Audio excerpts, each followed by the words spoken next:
So you'll need a glue gun, some red fabric, green fabric, a metal straw, some glue, and some string of your choice. Pretty simple. Be ready because you're actually going to get burned at least 3 or 4 times. So to start off this project, we're going to go ahead and get some red fabric of your choice. I'm going to be using outside furniture fabric for this one.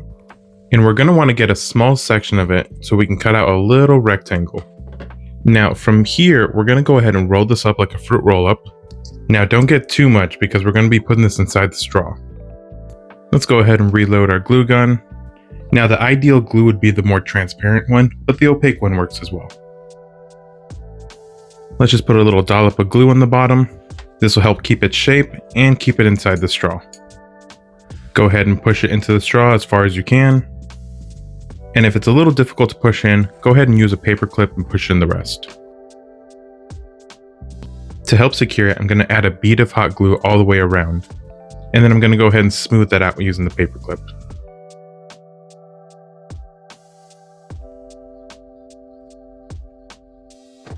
Now, because the fabric I'm using frays, I'm going to add a bead of hot glue on the edge, and then I'm going to fold it into itself. This will just help prevent any of that fraying from continuing. Every fabric is a little bit different, and each one is going to have its own unique problems that you're going to need to solve.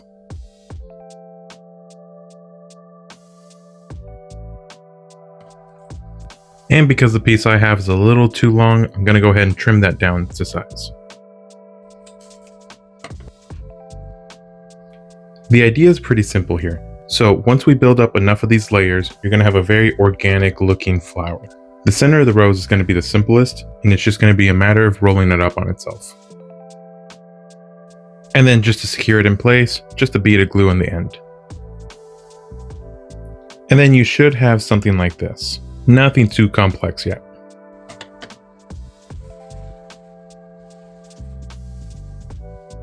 So afterwards, we're going to want to get a bunch of little squares. Now they don't have to be perfect, and they can vary size to size, because looking at any flower in real life, you'll notice that none of the petals are really the same size. So this is something that we can take advantage of. So once we cut out all our squares, we're going to be folding them up into this little shape, and then we're just going to be gluing that onto the straw. So this is how we're going to make the shape. Using one of those squares, we're going to go ahead and fold that in half. And then from there, we're going to add a bead of glue to each end. This will just help double up the layer.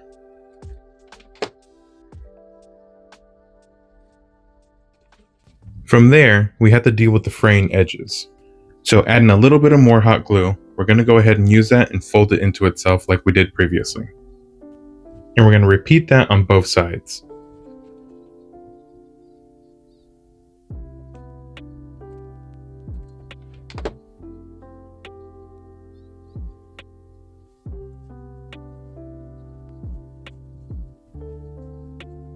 From there, we're going to add a bead of glue to the top corner, and we're just going to fold that in.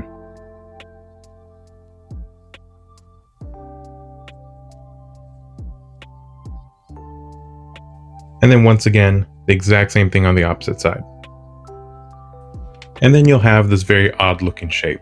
Now the reason we glue it like this is because when we try to roll it up on the straw, it'll give very organic looking folds, and it'll have a really nice structure to it. So you can go ahead and make as many of these as you want. In my case, I'm going to be making 6 of them. So feel free to add more or less depending on how big you want that flower to look. So now that we have those shapes, essentially all we're going to do is just add a bead of glue to one end and then roll it up and then add another bead of glue to the opposite side. I'll do the first one right here really slow just so you can get an idea what it's going to look like. And then just a little bead just to secure the other side.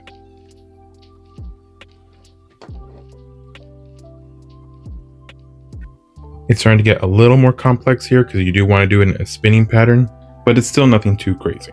Make sure none of the glue spills out like this. From there, you should have a really miniature looking rose. In my case, I want to fluff it out a little bit more. And for the outside flower petals, I want to use a square that's at least double the size of the original. And then for this section, I'm only going to use 5 petals.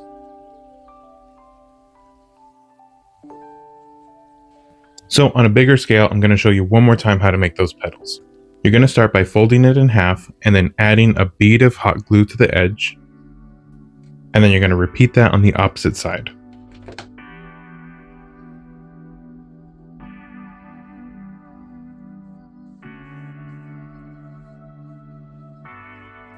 And again, to keep the edges from fraying, you're going to go ahead and fold it into itself by adding a bead of hot glue to each end.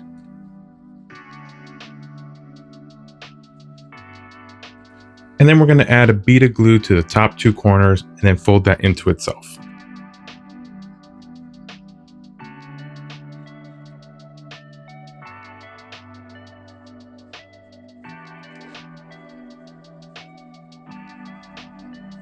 And then from here, we're just going to rinse and repeat until we finish with all our petals. Now, I like to use the smaller petals and work my way up to the bigger petals, as the bigger petals are going to be used more to hide all the glue seams.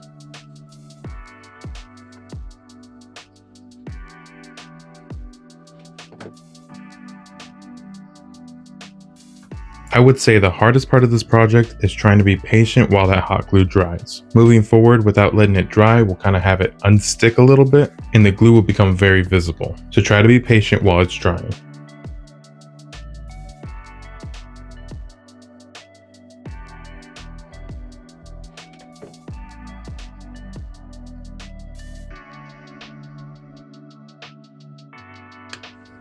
Now, so that we can hold that shape a little bit better, I'm going to get some string, add just a little bit of hot glue to the straw, and going in an upward motion, I'm going to be tying that string onto the rose.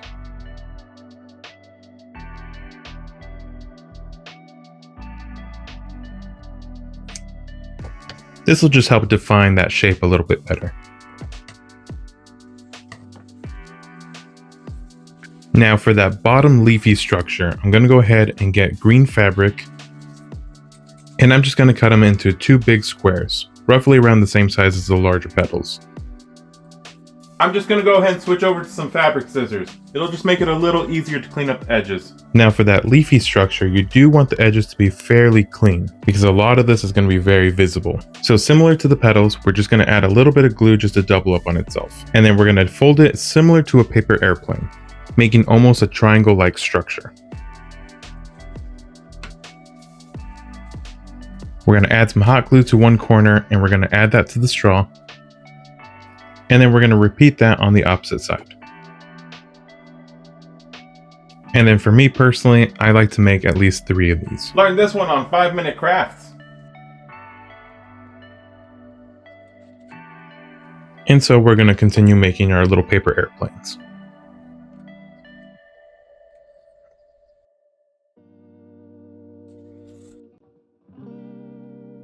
Now you can completely stop right here if you want to and just add the rest of the stem, but I want to take it a little bit further.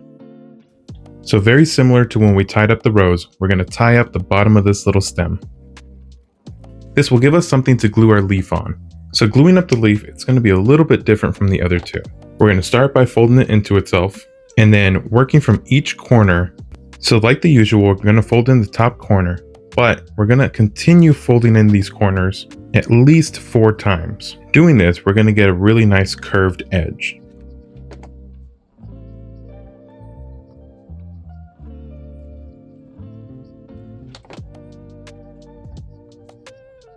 And for that final corner, we're just going to glue it back on the opposite direction.